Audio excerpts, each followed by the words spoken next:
Hey, it's Doris with Ology Books, and I am here with the second half of my May wrap-up. I read some more great books. May was a great month. So first up, we have a graphic novel, The Best We Could Do by Thi Bui. This was gorgeous. I am quite certain it will end up on my top 10 nonfiction reads of 2018.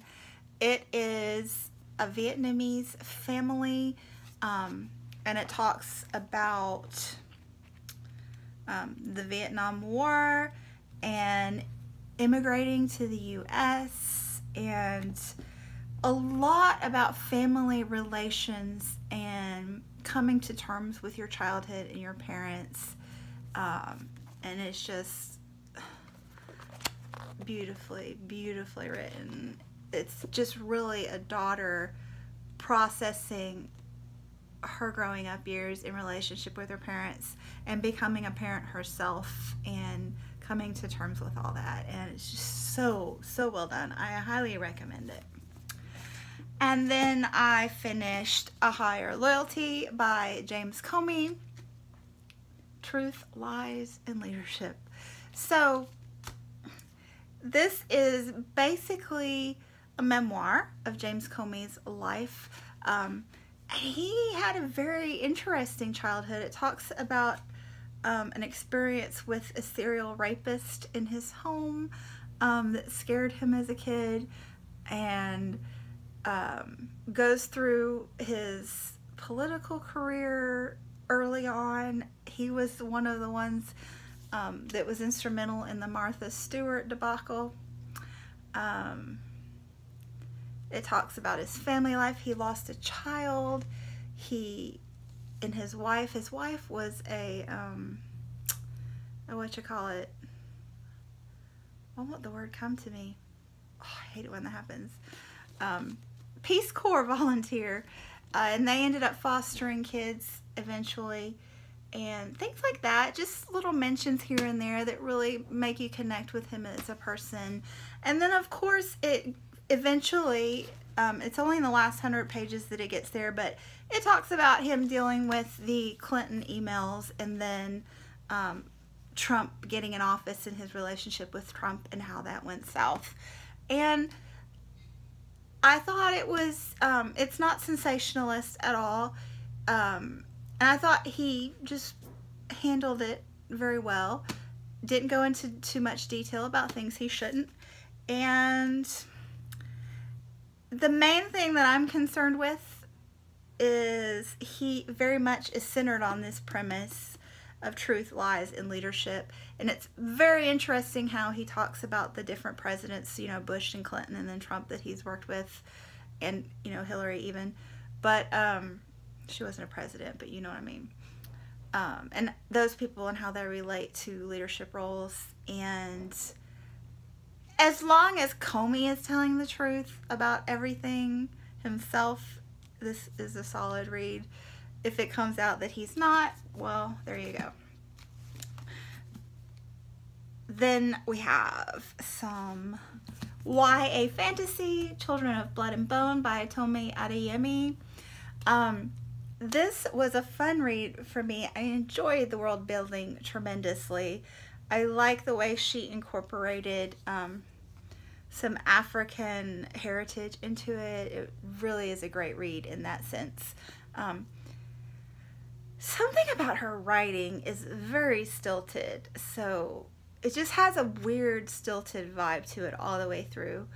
But like I said, the storyline and the world building were really interesting and absorbing, and I am definitely looking forward to the next one, although I will have to reread the last couple chapters because I got a little confused there.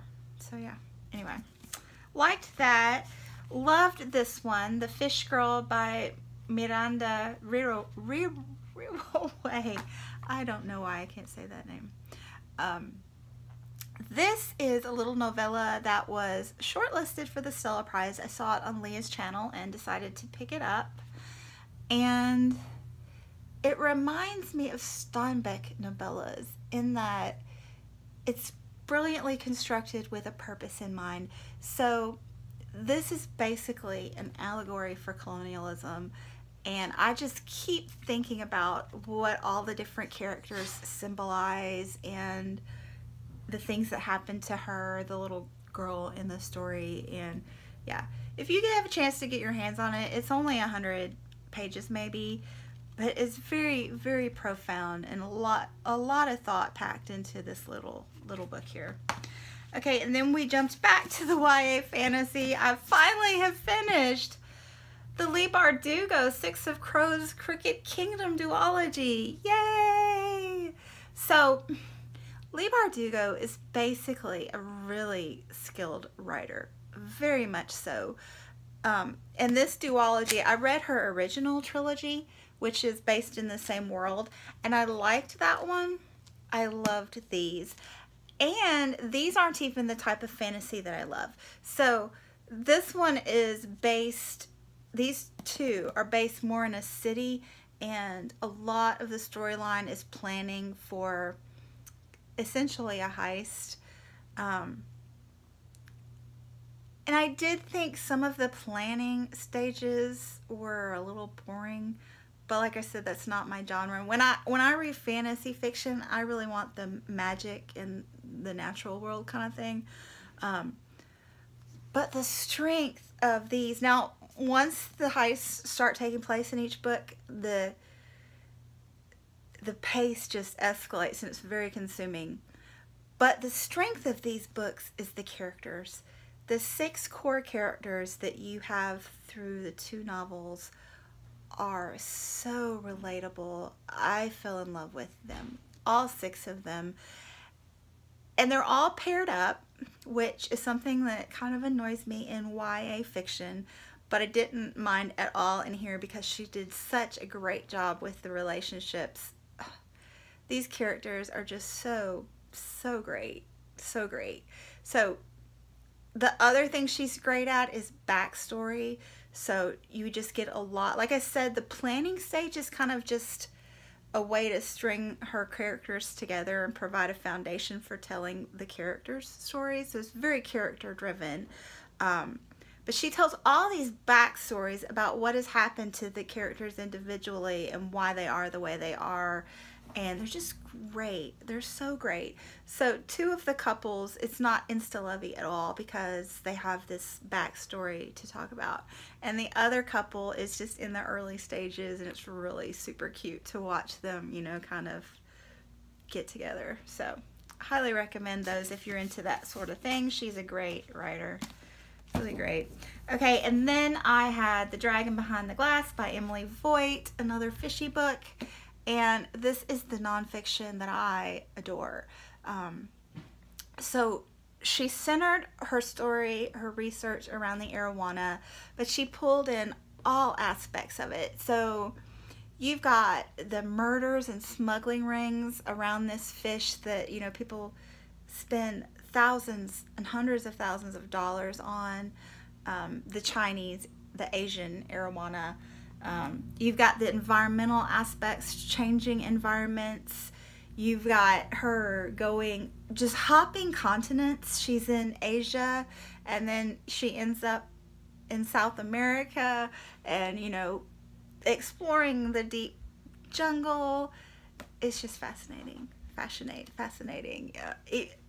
You go from huge fish conventions to tromping through the Amazon. So yes, highly recommend if this is the type of book that you like to read with nonfiction. Thoroughly enjoyed that one, and definitely this was her first novel, so book. It's not a novel, but definitely looking forward to more from her. And then I finished up the month with Chi's Sweet Home Part 4 by Konami Kanata. I've totally enjoyed reading these. They're just little graphic novels about kitties, and it's obvious that the author has kitties.